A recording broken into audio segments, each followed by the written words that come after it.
Hello, this is Matthew Waterson. I play Magneto in X-Men 97, and you're listening to Pop Culture with Pat.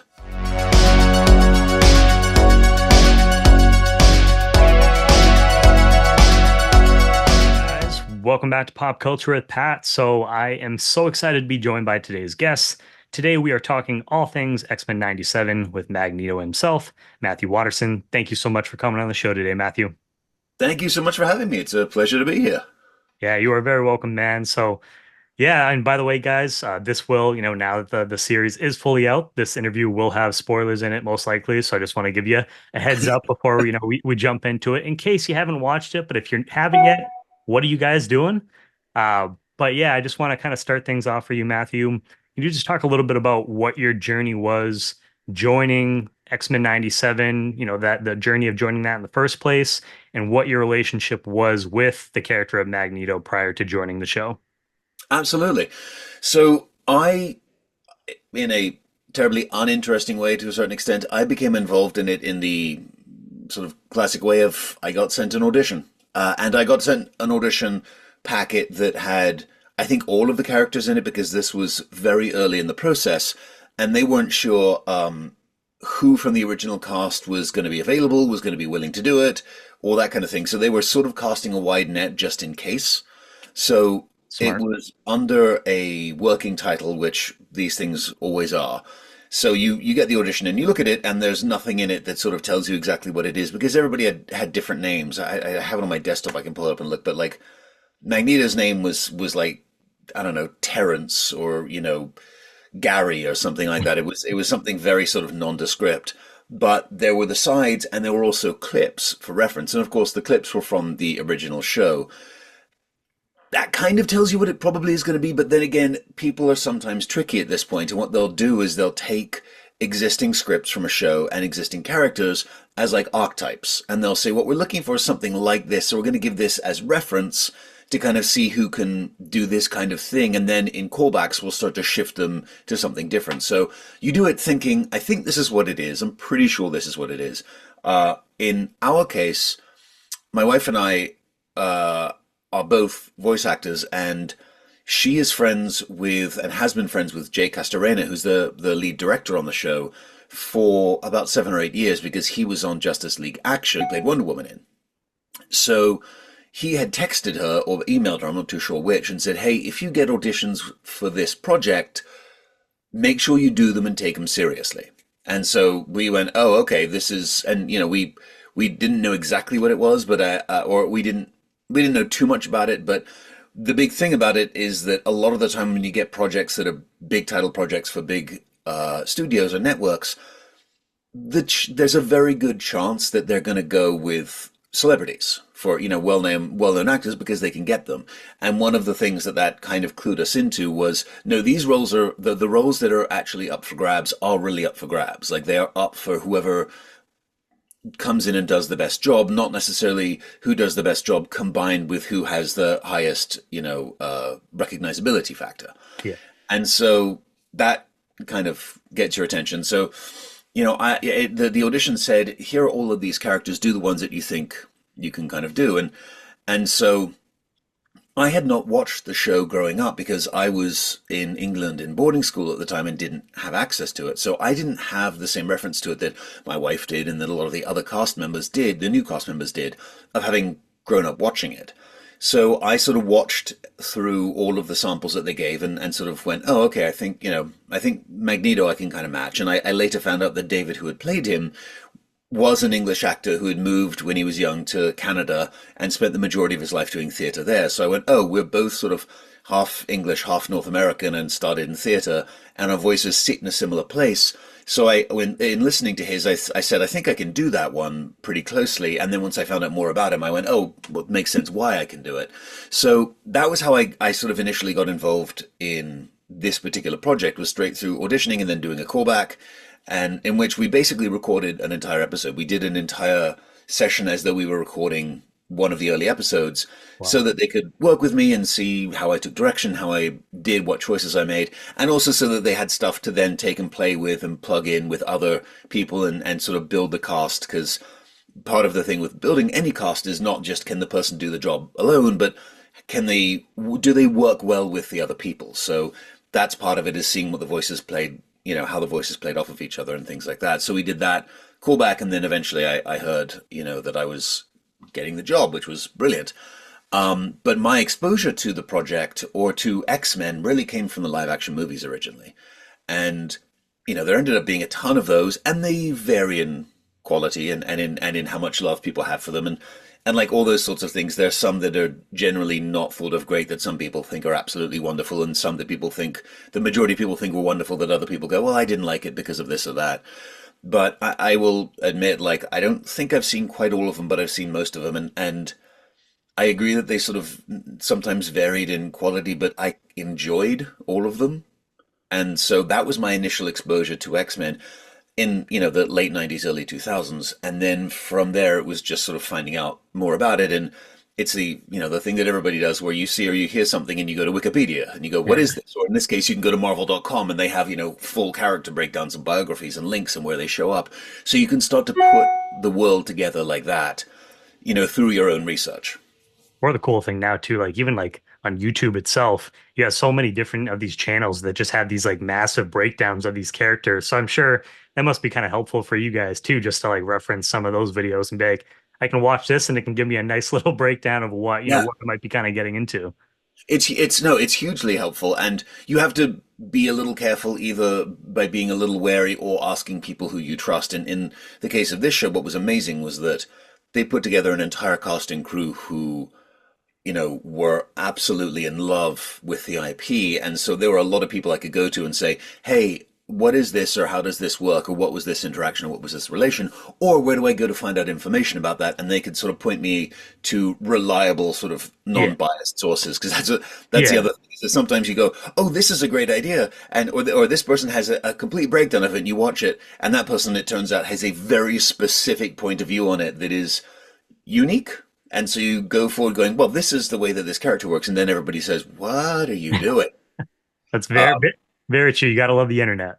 Yeah, so you have to use a little bit of discretion when you're picking what you go to for information, but you're not wrong that there is so much stuff out there now, especially in YouTube, where people break things down and go through, and then we'll do comparisons of, like, this was how the character was represented in the animated series. This is how the character was represented in this era of the comics, in this era of the comics, and in this live action representation.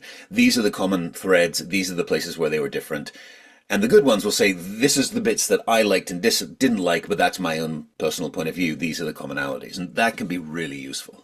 Yeah, for sure. And it's cool that you got, because I know sometimes, yeah, when you do auditions, you'll sometimes go for like a couple different characters, but in your case, they kind of were like, here's all the characters, try out the ones that you like and see which ones. Now, I don't know, are you able to say like what other characters did you try out for any of the other characters specifically, like Red Lines for? I think I should go back and look. I think I did everything that I thought that I could kind of do. So I think I did auditions for Cyclops and for Beast and for Wolverine and for Sinister. I think basically almost anything that I thought I might be able to do, I did.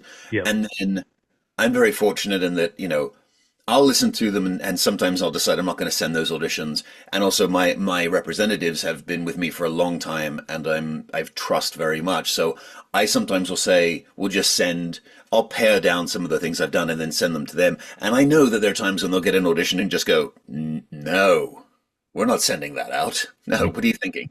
And I trust their judgment in that at this point, because we've been working together for a long time, and I'm very close to them, and I know their taste. So there are times when they have, that when I know, and they don't even necessarily tell me, when they'll say, yeah, you sent us 6 things and we sent 4 of them. 2 of them weren't really right. And it works the other way around, when I've got stuff before and I've looked at it and I said, I can't do this. I'm not right for this. And I'll sort of call, and Heather will say, you don't know what they're looking for. I do. Do it. And I'll go, all right, and I'll do it, and she'll be right, And sometimes I'll get the job, and sometimes I won't get the job, but it'll turn out that they liked it. It didn't go that way. But Yeah. there's something really nice about being able to trust the people who you work with to have your best interests at heart, and to have the ability and willingness to say no or to say, you don't know what you're doing, you should do this. Yeah, exactly. I was gonna say, yeah, no, it's very valuable to have a relationship like that, long-term relationship where you guys kind of know what what the other like wants or maybe what won't work, like you said. So this, I mean, must have been just like a dream come true kind of role for you, just getting to play not only an iconic character, but a character that's, very layered. What were some of your favorite elements of getting to bring Magneto to life for this version of X-Men? Well, I got really, really lucky, and he's said this out loud, but the show's creator and the head writer for this first season, Bo DeMaio, Magneto is his favorite character. Magneto and Cyclops are like his two favorite characters, and so he really did gave Ray Chase and I amazing stuff to do this season, and everybody else as well. Obviously, Rogue had amazing stuff, and Storm had amazing stuff. Like he gave a lot of people a lot of layered stuff to work with. But one of the things that I was very fortunate to get to do and really exciting was,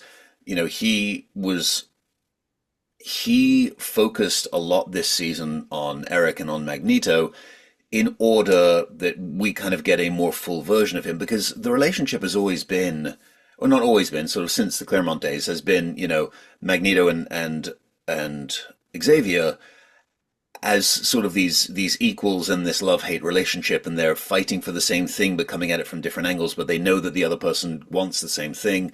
But we've always kind of been at Xavier's point of view because the X-Men are the protagonists. Yeah. And Erik goes in and out from being an antagonist to protagonist to, the quintessential sort of anti-hero kind of thing. And one of the things that I really, really liked and was really exciting as we sort of got into it was realizing that Bo was spending a lot of time this season focusing on taking things from Magneto's point of view, which is amazing because it means that going forward now, at those clashes between Xavier and Erik, people have a more full and a more realized idea of exactly what's going on in each person's head. And so it makes those interactions and those fights and those clashes much more layered, and it kind of gives people a lot more skin in the game on both sides. And so getting to do that and getting to sort of get into that and take this character that has always been a really, really interesting bad guy, good guy, whatever, wherever you want to put him, getting to do part of the, so, getting to do some story that really worked to give him as much layer and as much background and as much character development as you normally only get in your main characters, your main protagonists, was really, really cool. And it means that, we've got a lot of room now to play going forward.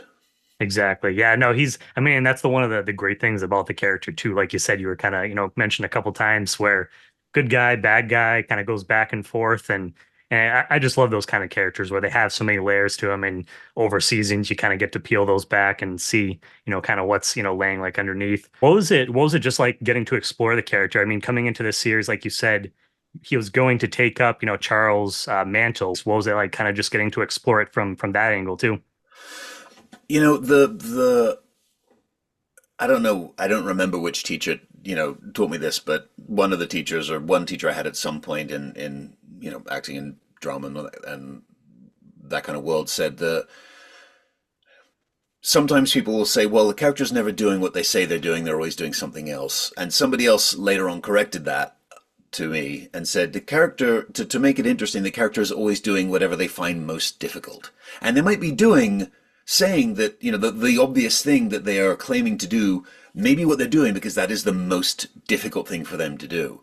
And Erik comes into this season having made the decision to do the most difficult thing for him, which is to effectively approach his life's work from the complete opposite direction, and without having the benefit of the sounding board of his best friend, who is the person who actually, has that approach, inside them, in their bones, in his bones, that really understands it. So he's having to come at something that he has decided to do, that he understands intellectually, but is not what his instincts tell him to do. And so even though he means it, and he is not just putting on a show and pretending that he's going to do this, it's still a struggle. Like every single time he has to make a decision, he can't just go, okay, that's what I'm going to do. He has to stop and go, no, what I want to do is that. That's not what I'm going to do. I need to come at it from another way. Okay, so I have to do that. But you don't always, the character does not always get that amount of time to stop and think. He has to kind of go. And that's a really fascinating thing to struggle with, combined with the fact that the support system around him doesn't trust him. Yeah. And so, the person who is the most effective right-hand man, Cyclops, doesn't trust him at all at the beginning. And Yeah. one of the fascinating things is watching Cyclops, sort of watching Scott shift as the season goes on to sort of shift to be more sort of the middle point between Xavier and Erik, and kind of go like, maybe he's right. Maybe we've been a little naive in this approach. But starting out, at least, he does not have the same support system, which is why it made a lot of sense to me for them to start exploring the relationship with Rogue, because again, it's two people who have been separated from everybody else by the way their lives have gone for their entire lives. And so it would make sense that there would be an understanding between the two of them that is different from what most other people have, because both of them have been isolated either through, in Rogue's case, her powers, or in Erik's case, having gone through a genocide that eliminated every member of his family, and so he is literally alone to a certain respect. And so that it made sense to me why this was when you start to explore some of that relationship as well, because he's gonna need somebody in making, in having to take on this mantle and make these choices. It's interesting that you bring that up too, because I was waiting, early on in the season, especially where kind of Magneto first shows up and the team, they're saying, yeah, we don't trust you. I was kind of waiting for the other foot to fall for something to happen. But I guess, yeah, that's just the element of, beautiful writing in the series. You get to see both sides. And like you said, Scott, as the series kind of goes on, he becomes sort of that middleman, which I thought was really interesting to explore.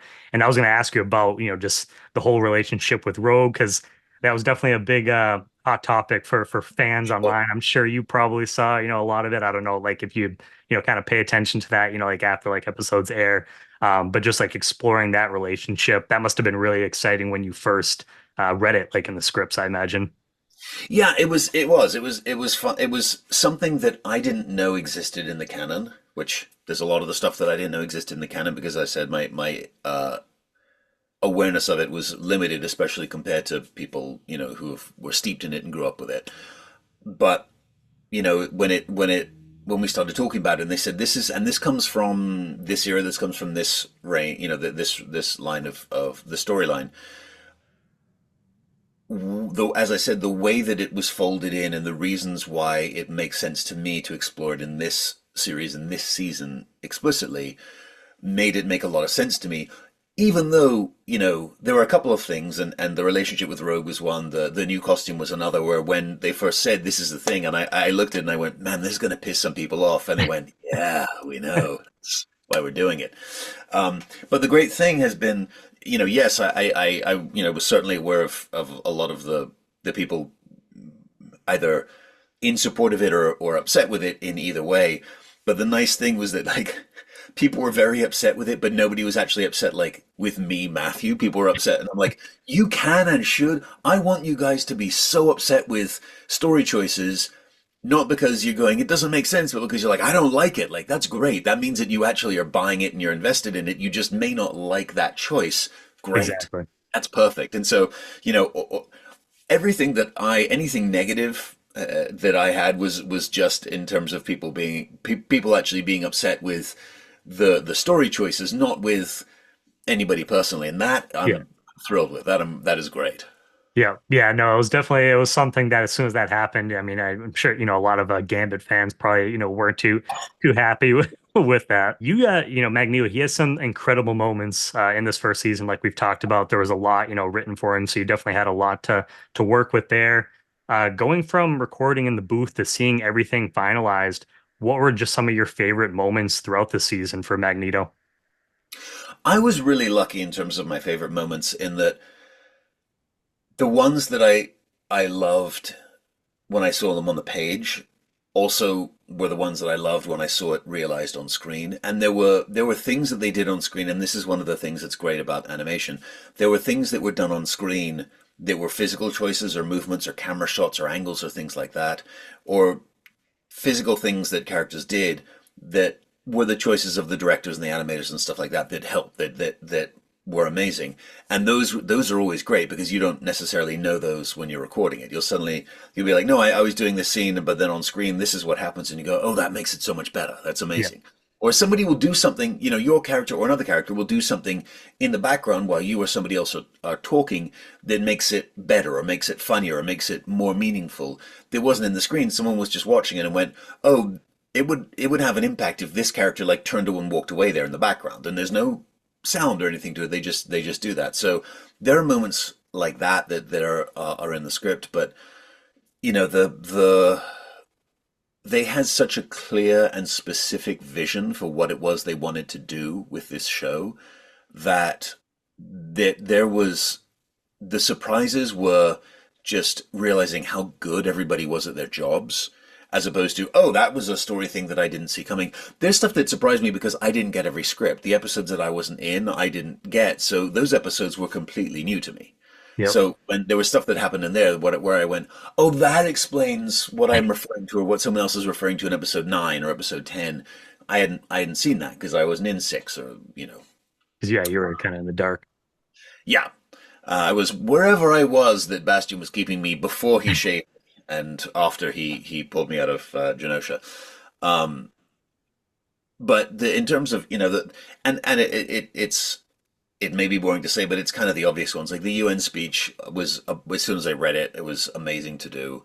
The Genosha episode was amazing to do, and seeing that physically realized. Because I got to be honest, I don't have the same kind of brain that the animators do and the directors and the writers do. Because reading that on the page, I understood what was happening, but I had no concept of what it was actually going to look like or the scale of it or how it was going to work until I saw it. So actually getting to see that and going, oh, that is so much more than my mind had been able to conceive or see was really, really cool.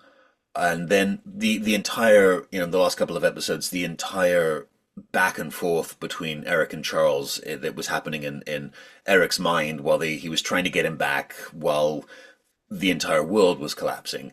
Yeah. That was incredible to see because that one looked very much as it was described on the page, but we changed that so many times. Like the UN speech and that scene, I think went back and re-recorded more on those two bits than everything else. And I know that Ross was the same. He kept, re-recording stuff for Xavier for that. And what ended up being used was they had done such a good job of boiling down everything that we had done to get to it, to get to the core of it and to get just the bits that really mattered. And then they did such a beautiful job of setting it and giving the the visual cues that sort of just made it that much more affecting. So that was really, really nice to actually see. And so you were saying, and I was going to ask you, were any moments that read maybe one way, but after performing them that you had like a whole different perspective on? It sounded like you kind of mentioned a couple right there. Yeah, well, one of the interesting things about this character and about doing this character was that for I feel like throughout the recording of the first season, the ideas or the instincts that I had, I was kind of unsure of going in, and as we went through them, I was there was a lot of times when I was thinking, well, this is what I want to do, and the great thing about doing it was that Meredith, the voice director, and Bo and Jake and Emmy and Jason, all the other directors and writers, they would let us, or at least let me, do the thing that was in my head first, and then they might make some adjustments to it, but they always kind of let my instinct be the first draft of it. And in all honesty, for me, it was really difficult at first for a good chunk of the season as we were doing the initial records, because I wasn't sure what I was doing worked and made sense. It was the thing that came to my head, but I wasn't sure it was working. Yeah. And they kept saying to me, "It is. Trust us." And Bo said to me after the whole thing was done, he had said, Magneto was my favorite character, so if you hadn't been getting it, I would have replaced you. And I'm like, I'm really glad you didn't tell me that until it was done. He goes, no, I wasn't kidding when I said that what you were doing was what I wanted you to do. He's like, but it was because we recorded it before there was any visuals, anything to look at, Yeah. and I didn't hear anything that anybody else was doing. until well into the process because we record individually for the most part. It wasn't really until I started seeing, they started letting me see little clips and things for ADR and just like, hey, this is where we are on this scene, have a look. That it started to sort of make sense in my head, and I started to go, oh, this looks really good. This is okay. This now I'm starting to understand what it is they're putting together and how it works together. But I still didn't have. I had not seen a big chunk of it until the premiere when I got to see the first three episodes and then finished and went, oh, okay, yeah. A, my God, everybody else in this is so good. Yeah. And B, I everything makes sense now, and I get it, and it's what they've done is really cool. But that makes sense for you too, like where this is your first season playing this character, kind of finding what works for the character, how you're trying to portray him in that first season. So I mean, you killed it in this first season. So now having that confidence, I don't know what you guys have done for, for season two or whatever, if you have already recorded it, but now I'm looking even more forward to season two where you've kind of established that character, like what works for you, what you're kind of looking for. And so I really can't look for, or I'm looking forward to the second season then. Yeah, it's fun. It was probably like two-thirds through the initial season's record that I kind of I don't know if I suddenly had I did not suddenly have the confidence that what I was doing was right. I more got to the point where I went, this is what I'm doing, and it's either going to work or it's not. And there's not much I can do about it now because I can't shift. That'd be Yeah. weird. I've got to stick with what I'm doing. So I've made my choice, and I'm just gonna stick with it. And one of the things that I have I've started using as a thing to tell myself in the back of my head, and I tell people sometimes when they ask about doing any of this is this idea of like, don't be afraid to be weird. Like, and that doesn't mean being weird for the sake of being weird. There's difference. There's a Yeah. difference. But like, if you have an idea or you have a thought for how something should be approached, and it seems weird, but you're like, but that's the thing that makes sense to me. Don't not do it because you think other people might think it's weird or odd or something. Like, if it's a thing that makes sense to you, do it. It might be weird, but that might be what is right in this case. And I don't know if that's necessarily the case in this one, but it was definitely a situation where at a certain point I had to go, I made the choices I made because they made sense to me. Yeah. I have to stick with them. Yeah, I mean, you got to go with what makes sense to you. Because I mean, if you don't try, then you never know. And I Yeah. think that's some really good advice just for other people that are looking to possibly get into the field. They're just really anything like in life, like in general. What were you most excited for fans to experience with this first season? Was it a specific episode, a line or scene, or anything like that that sticks out for you? It's not a surprise, but like the whole Genosha episode. That It was like amazing. just as even as we were doing it, as we were first recording it, as we first got it, everybody's sort of response of like, this is going to catch people flat-footed. Like, this episode's gonna hook them and just pull them in a direction they were not expecting, because it is doing it there, ever since Game of Thrones. Like, the idea of like doing things to surprise people, to catch people, or like killing characters, or unexpected things like that is been a little more common. But like the way that it was built, and even the motivation that Bo has now said, the reasoning of, I looked at, he said, I looked at where we were when this show came out and said, okay, well, like a few years after the show came out, we had when the show came out, and for the few years after, we were in this very sort of pleasant period in the sort of the mid to late 90s where everything was kind of okay. Everything, like the stuff that we were arguing about, at least in this country, none of it was that big. The economy was doing well, and the budget was balanced and everything was fine. And then 9/11 happened, and ever since then, it seems like every year or so there's another like horrendous thing which is slinging people in a different direction. And he said, that feeling I wanted to kind of get into the show because he thought it was really important. So if you look at it, it starts in 97, and so you've effectively got four episodes which are kind of like, oh, okay, this is moving on, this is nice. It's like you have 4 years, and then in the fifth year, which would have been 2001, all of a sudden everything gets destroyed and everybody is caught unawares, and it catapults you into a very, very different kind of existence. And knowing that that was coming and knowing that that was the plan and the sort of anticipation of what was written and what was boarded and what was done, we think was great and we think will have that effect. Is it going to work? Yep. Was really exciting. Well, I can tell you it worked because I remember when, and I'm sure you probably saw the reaction too, but when that episode came out, just the reaction from people online, a lot of the reaction channels that, watch the episodes and do their kind of reactions to it was insane. It definitely had an impact. But I mean, it's really cool that you brought up that. It just gives me like a whole new perspective of now I want to go back and rewatch this first season of the show because I didn't even think of that, but it's cool to kind of approach it from that as well.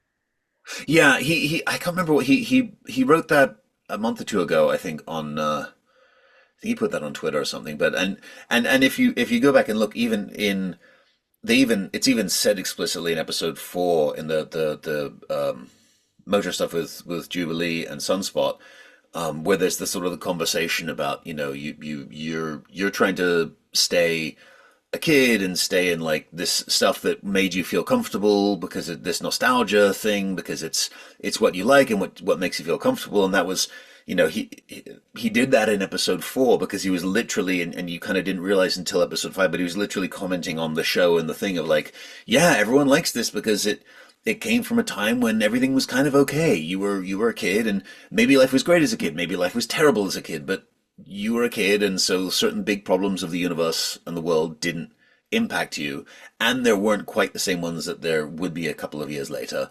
And wanting to stay there makes sense, but also you can't do that. And the idea that the 9/11 and school shootings and all these kind of things that have been happening kind of slingshotted a lot of people out of being able to have that sort of nostalgia or that complacency. And in the show, it was, you have this episode 4, which is a lot of fun. The other half of it with Jubilee and Sunspot is a lot of fun and is, the sort of the absolute tribute to the nostalgia of the show. And then immediately you get slung into, but this is what happens in the real world and people die. Yeah, rug pulled out right underneath us. That was, I mean, just again, shout out to the writing was incredible for this season, and I'm sure it's going to be the same, for the following season as well.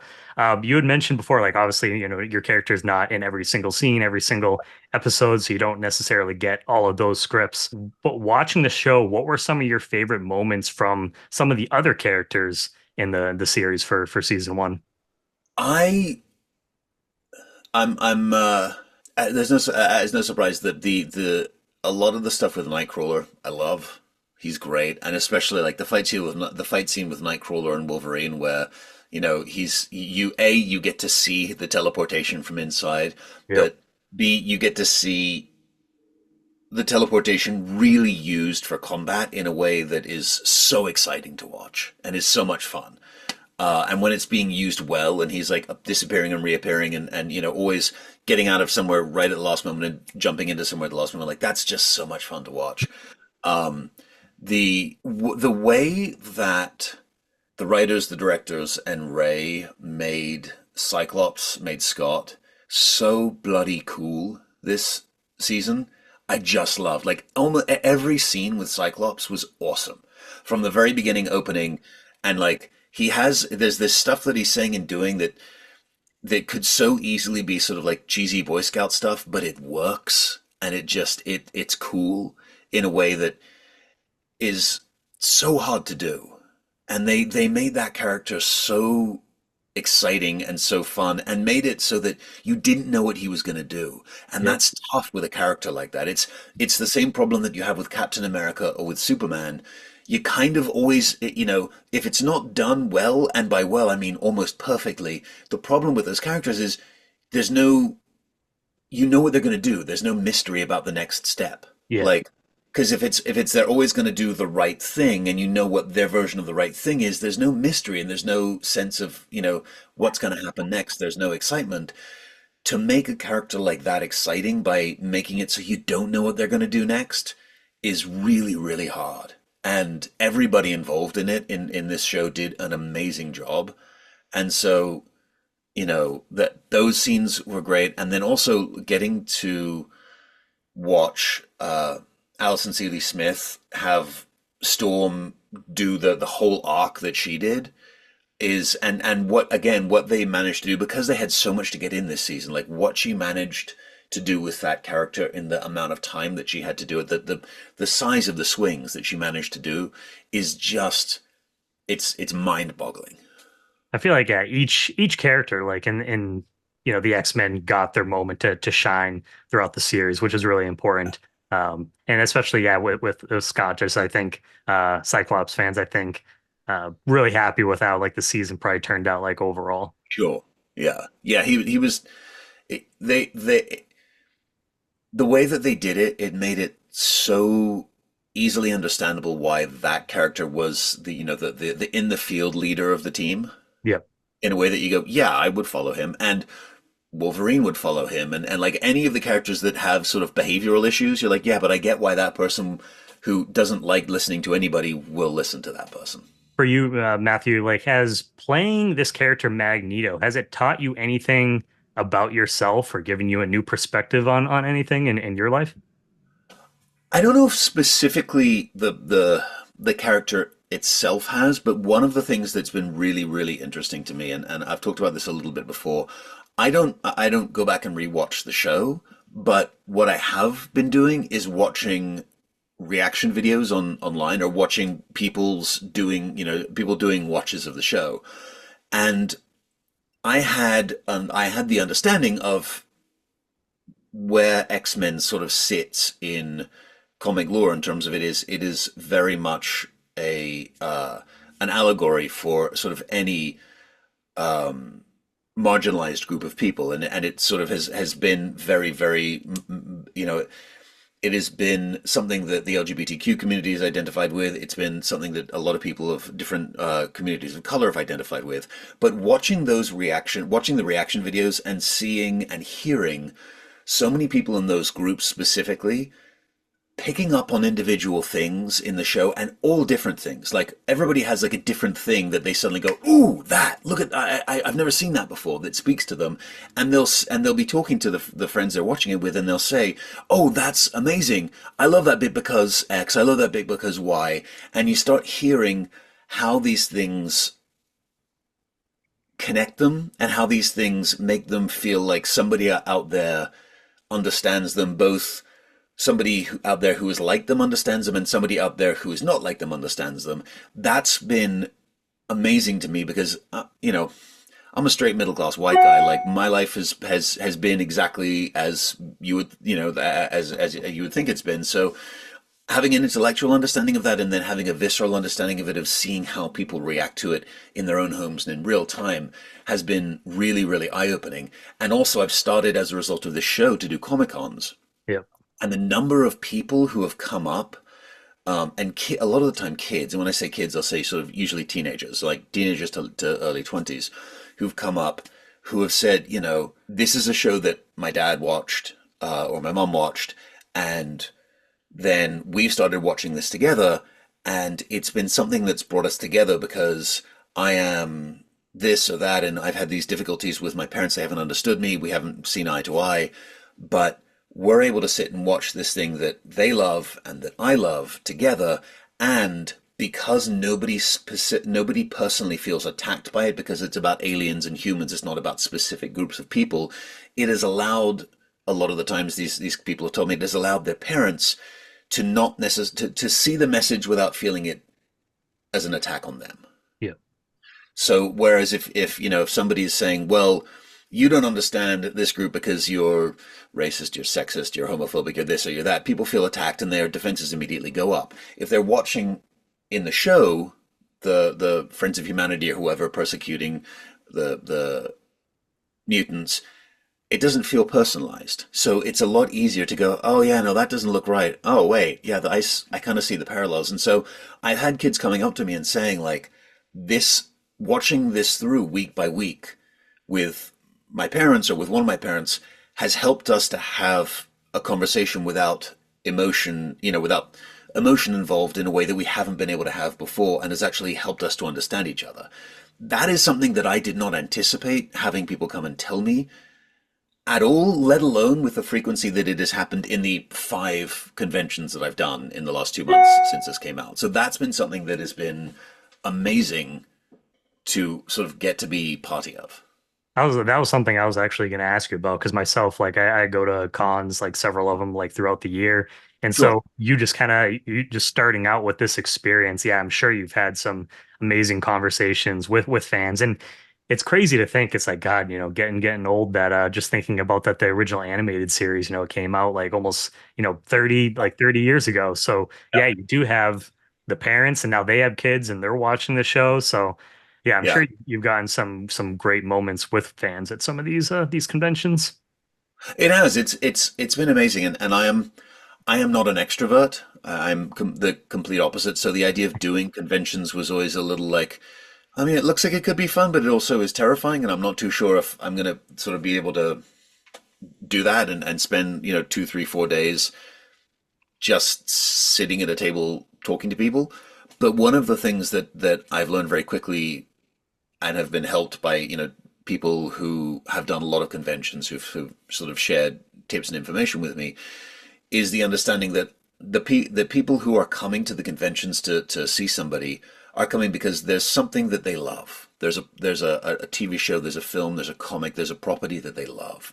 And what they're really, really interested in is getting a chance to talk to people who had a hand in making it, to say, this is the thing that I love, and this is why it means something to me, and these are the bits that mean something to me, so that they can share that, and so that they can sort of say, this is some of what you have helped to do, and how it means something to me. And so sort of understanding that most of the time it's letting them share with you the parts of it that mean something to them. That's the most important part of it. It also, in a selfish way, for me as an introvert, takes the pressure off me of like, my job is to actually go, what is it that you connected with? What is the thing that you love, and why? I want to know. And the nice thing, like I said, is that most of the biggest unexpected benefit of doing this show to me has been people sharing that with me and hearing people tell me about things that I don't have personal experience of. So unless somebody tells me about them, I'm ignorant of. And so it's been really, really cool to get that. And this is obviously it's something when you got the job for playing this character, it's not like you expected like, oh, like after this I'm gonna go do some conventions and you hadn't done them before, so you had no idea what to really expect. So I'm sure as an actor, as an artist, just having your character connect with people on such a deep level and them sharing these stories and these experiences with you must mean so much to you. It does, and also because Magneto's his classic point of view being we can't live together, so we have to win because we'll leave humans alone, but they won't leave. If we're in charge, we'll leave them alone, but if they're in charge, they won't leave us alone. That is a pragmatic point. That is a pragmatic stance that makes a lot of sense to people who come from backgrounds where they've experienced people stopping them just because of who they are. And so he is somebody who a lot of people identify with because of that. And having people say, no, this is why this is my guy, because of X, Y, and Z in my life. That's why his point of view and his approach makes sense to me, is really, really revelatory to me. And just to wrap things up for you, Matthew, is there anything else that you would like to say just about, working on the series overall? Anything else that you'd like to say to the fans, and where can they kind of keep up to date with all your work moving forward in the future? Sure. I mean, I've been really, really excited with everything that the team has managed to do for this first season. I'm really looking forward. We're really lucky in that we know we're getting. We've been greenlit through 3 seasons already, which is something you don't always know ahead of time. You have that much. You're Yeah. guaranteed that much time. Hopefully, we get to keep doing it for a long, long time. But at the moment, we're guaranteed through 3, and so just getting to see what the other people in the team who might not have had as much time in the first season, what they're going to do with them as they round all the other characters out is like, I know a little bit because I get scripts, but as I said, I don't get all the scripts, so I don't know everything. But just a little bit I've seen, I'm really, really looking forward to seeing that realized, and for everybody else getting to see, your character, if their character didn't have a little screen time in the first season, it will ebb and flow. So it's coming, and I'm really looking forward to people getting to see all of the things that they want to see as we go through. And then yeah, for me, it's pretty easy. It's MJ Waterson at either Instagram or Twitter. I'm not great at social media, so I put stuff on there, but I'm not awesome at it. So that's usually the easiest way to find me. And what I am pretty good at is putting on wherever I'm doing an appearance or something like that. So Perfect. Well, that's hey, Matthew, thank you so much again for your time today. It was wonderful getting to talk to you about this. And yeah, I hope we get many more seasons of the show. I love the first season, so I can't wait to see what's next. Yeah, I'll make sure to put down your handles and stuff down below so people can give you a follow. And you're welcome back anytime in the future, man. Thank you so much. This has been an absolute pleasure. Hello, this is Matthew Waterson. I play Magneto in X-Men '97, and you're listening to Pop Culture with Pat.